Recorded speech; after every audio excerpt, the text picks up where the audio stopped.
Hello friends, ఇదైతే Sunday రోజు vlog అండి. మార్నింగే లెగ్స్ నేను ఏ పనులు చేసుకున్నానో చూపిస్తాను. మా పాప అయితే ఇప్పుడు పడుకునుంది. తను లేచేలోగా నేను అనుకున్న పనులన్నీ చేసేసుకోవాలి, లేదంటే నన్ను ఏ పని చేయనివ్వదు. ఫుల్ అల్లరి చేస్తుంది. కొంచెం ఎక్కువ టైం పట్టే పనులన్నీ నేను సండే చేసుకుంటాను, ఎందుకంటే మా హస్బెండ్ ఇంట్లో ఉంటారు. పాప అల్లరి చేసినా తను చూసుకుంటారు. ఫస్ట్ అయితే చింతపండు నానబెట్టేసుకున్నాను, చింతపండు పేస్ట్ కోసం. మనం మంత్కి ఒకసారో లేదంటే 2 మంత్స్కి ఒకసారో గ్రాసరీస్ తెచ్చుకుంటాం కదా, ఇది త్వరగా పాడవకుండా ఉండడం కోసం నేనైతే ఇలా ఫాలో అవుతాను. ఇప్పుడైతే పల్లీల్ని డ్రై రోస్ట్ చేసుకుంటున్నాను, చట్నీలు చేసేటప్పుడు పని ఈజీగా అవుతుందని. ఈ విధంగా పైన పొట్టు వచ్చేంత వరకు ఫ్రై చేసుకుని ఒక ప్లేట్లోకి తీసుకుని పూర్తిగా చల్లారిన తర్వాత ఎయిర్ టైట్గా ఉండే కంటైనర్లో స్టోర్ చేసుకుంటే త్వరగా పాడవకుండా ఉంటాయి. పల్లీలనే కాదండి, సేమియాను కూడా అలాగే డ్రై రోస్ట్ చేసుకుంటాను. అలాగే ఉప్మా నూకను కూడా డ్రై రోస్ట్ చేసుకుని ఎయిర్ టైట్గా ఉండే కంటైనర్లో స్టోర్ చేసుకుంటే త్వరగా పురుగు పట్టకుండా ఉంటుంది. ఇప్పుడైతే మసాలా పొడుల్ని తయారు చేసుకుంటున్నాను. ఫస్ట్ అయితే గరం మసాలా పొడిని తయారు చేసుకుంటున్నాను. స్టవ్ ఆన్ చేసి కడాయి పెట్టుకుని అందులోకి 1 కప్పు ధనియాలని వేసుకుని లో ఫ్లేమ్లో దోరగా లైట్గా కలర్ చేంజ్ అయ్యేంత వరకు ఫ్రై చేసుకుని ఒక ప్లేట్లోకి తీసుకుని పూర్తిగా చల్లారేంత వరకు పక్కన పెట్టుకోండి. ఏ కప్పుతో అయితే ధనియాలు తీసుకున్నామో అదే కప్పుతో అరకప్పు చెక్క, అరకప్పు లవంగాలు, 8 లేదా 10 ఇలాచీల్ని వేసుకుని లో ఫ్లేమ్లో 4 to 5 మినిట్స్ ఫ్రై చేసుకోవాలి. ఇప్పుడు 2 స్పూన్స్ జీలకర్ర వేసుకుని మరొక 2 నిమిషాలు ఫ్రై చేసుకుని ఒక ప్లేట్లోకి తీసుకుని పూర్తిగా చల్లారేంత వరకు పక్కన పెట్టుకుని మిక్సీ జార్లోకి వేసుకుని వీలైనంత మెత్తగా గ్రైండ్ చేసుకోవాలి. ఈ మసాలాలోకి ఏవి ఎక్స్ట్రాగా యాడ్ చేయకుండా ఈ విధంగా మసాలా పొడిని తయారు చేసి పెట్టుకోండి. మసాలా పొడి వెజ్ కర్రీస్లోకి, నాన్ వెజ్ కర్రీస్లోకి కూడా యూస్ చేసుకోవచ్చు.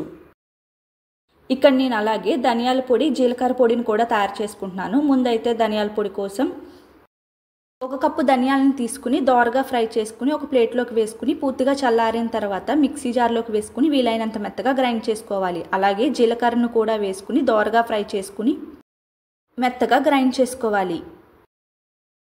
ఈ విధంగా మిక్సీ పట్టుకున్న మసాలా పొడులన్నిటిని గ్లాస్ కంటైనర్లో కానీ ప్లాస్టిక్ కంటైనర్లో కానీ స్టోర్ చేసుకుంటే 2 మంత్స్ వరకు నిల్వ ఉంటాయి. నేనైతే ఈ మసాలా పొడుల్ని ఫ్రిడ్జ్లో అయితే పెట్టను, బయటే పెడతాను. అయినా 2 మంత్స్ వరకు ఫ్రెష్గానే ఉంటాయి. అలాగే కర్రీస్లోకి యాడ్ చేసుకోవడానికి నువ్వులను కూడా డ్రై రోస్ట్ చేసుకుని మిక్సీ పట్టుకున్నాను. నువ్వుల పొడి అయితే ప్లాస్టిక్ కంటైనర్లో కానీ గ్లాస్ కంటైనర్లో కానీ వేసుకుని ఫ్రిడ్జ్లో పెట్టుకుంటాను. ఈ మసాలా పొడుల్ని తక్కువ క్వాంటిటీలోనే చేసుకుంటాను, ఎందుకంటే మళ్ళీ 1 మంత్ తర్వాత ఫ్రెష్గా చేసుకోవచ్చు కదా. ఎక్కువ క్వాంటిటీలో చేసుకుని ఫ్రిడ్జ్లో పెట్టుకున్న దాని కలరు అండ్ స్మెల్ కూడా మారిపోతుంది. ఇప్పుడైతే అల్లం వెల్లుల్లి పేస్ట్ కూడా చేసుకుంటున్నాను. అల్లం పైన పొట్టు తీసి ముక్కల కింద కట్ చేసుకోండి. వెల్లుల్లిపాయ రేకల పైన కూడా పొట్టు తీసుకుని 2 ఈక్వల్ క్వాంటిటీలో మిక్సీ జార్లోకి వేసుకుని ఉప్పు, కారం, పసుపును వేసుకుని వాటర్ ఏమీ లేకుండా మెత్తగా గ్రైండ్ చేసుకోవాలి. అల్లం వెల్లుల్లి పేస్ట్ అయితే తక్కువ క్వాంటిటీయే చేసుకుంటాను. 1 వీక్ కానీ లేదంటే 10 డేస్ కానీ వస్తుంది డైలీ కర్రీస్లో వేసుకోవడానికి. అదే నాన్ వెజ్ కర్రీస్లోకి అయితే ఫ్రెష్గా అప్పటికప్పుడు అల్లం వెల్లుల్లి పేస్ట్ మిక్సీ పట్టుకుంటాను. అల్లం వెల్లుల్లి పేస్ట్ కూడా ఫ్రిడ్జ్లోనే పెట్టుకుంటాను. ఫస్ట్ అయితే చింతపండు నానబెట్టాను కదా, ఈ మసాలా పొడులన్నీ తయారు చేసుకునేటప్పటికి చింతపండు కూడా నానిపోయింది. ఇప్పుడు చిల్లులు గిన్నెలో వేసుకుని చింతపండు గుజ్జును తీసుకుంటున్నాను. చింతపండు గుజ్జు ఎందుకంటే అప్పుడప్పుడు పులిహోర తయారు చేసుకోవడానికి. ఈ విధంగా చింతపండు పులుసుని తయారు చేసుకుని ఫ్రిడ్జ్లో పెట్టుకుంటే 3 మంత్స్ వరకు నిల్వ ఉంటుంది. మనకి ఎప్పుడు కావాలితే అప్పుడు చింతపండు పులిహోరని తయారు చేసుకోవచ్చు.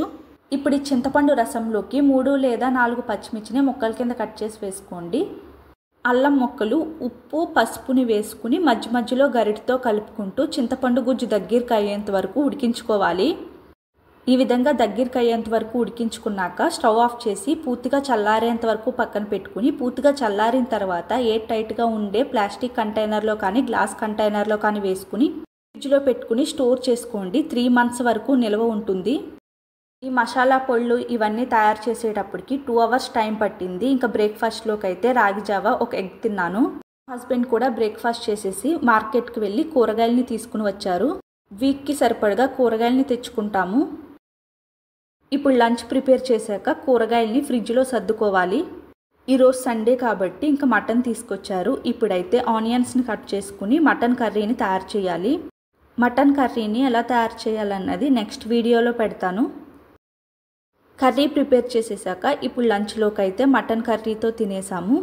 ఇప్పుడైతే మళ్ళీ మా పాప ఆఫ్టర్నూన్ పడుకుంటుంది. ఇప్పుడైతే ఫ్రిడ్జ్లో ఈ కూరగాయలన్నీ సర్దుకోవాలి. మా పాప పడుకునే టైంలోనో లేదంటే మా హస్బెండ్ ఇంటికాడ ఉండే టైంలోనో నేను ఈ పనులన్నీ చేసుకుంటాను. ఇంకైతే ఇప్పుడు ఈ కొత్తిమీర, పుదీనా, గోంగూరని అయితే ఒలుచుకోవాలి. ముందైతే టమాటోలు ఇటువంటివన్నీ బయటే పెట్టేదాన్ని. ఇప్పుడైతే ఫ్రిడ్జ్లో పెట్టుకోవాల్సి వస్తుంది. మా పాప అయితే ఆ టమాటాలని తీసి బయట పడేస్తుంది. ఇంకా పచ్చిమిర్చి ఇలాంటివన్నీ ఈ విధంగా టిష్యూ పేపర్ కానీ నార్మల్ పేపర్ని కానీ ఒక బాక్స్లోకి వేసుకుని పెట్టుకుంటాను. ఆనియన్స్ అయితే ఈ విధంగా బొట్టులో వేసుకుంటాను. ఇవి తీసి పాడేసినా మళ్ళీ తీసుకుని అందులోనే పెట్టుకుంటాను. పైన పొట్టు ఉంటుంది కాబట్టి పర్లేదు. మా పాప పాడేయడం అంటే బయట పాడేదండి. ఇంట్లోనే వాటిలతో ఆడుకుంటుంది. టేబుల్ పైన చైర్లోనూ అలా పెట్టి.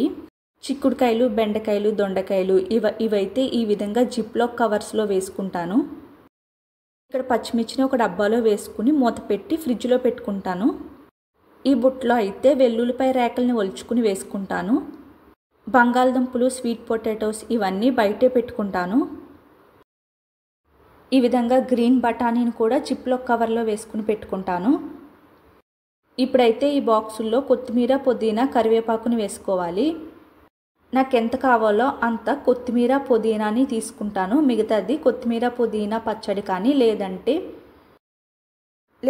కొత్తిమీర రైస్ కానీ పుదీనా రైస్ కానీ తయారు చేసేసుకుంటాను. ఈ విధంగా బాక్సుల్లో టిష్యూ కానీ పేపర్ని కానీ వేసుకుని పెట్టుకోండి. ఎక్కువ రోజులు ఫ్రెష్గా ఉంటాయి. ఈ విధంగా పుదీనాను కూడా ఒలిచేసుకుని ఒక బాక్స్లోకి వేసేసుకున్నాను. అలాగే కరివేపాకును కూడా టిష్యూలు వేసి ఒక బాక్స్లోకి వేసేసుకున్నాను. ఈ విధంగా స్టోర్ చేసుకున్న బాక్సులన్నీ ఇప్పుడు ఫ్రిడ్జ్లో సర్దుకోవాలి.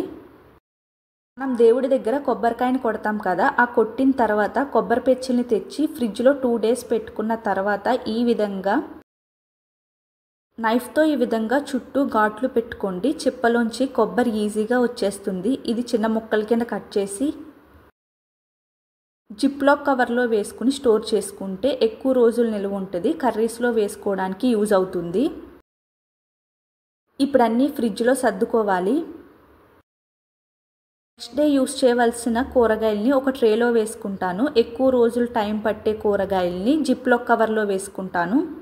ఇంకైతే ఇవన్నీ ఫ్రిడ్జ్లో అయితే సర్దేసుకుంటున్నాను.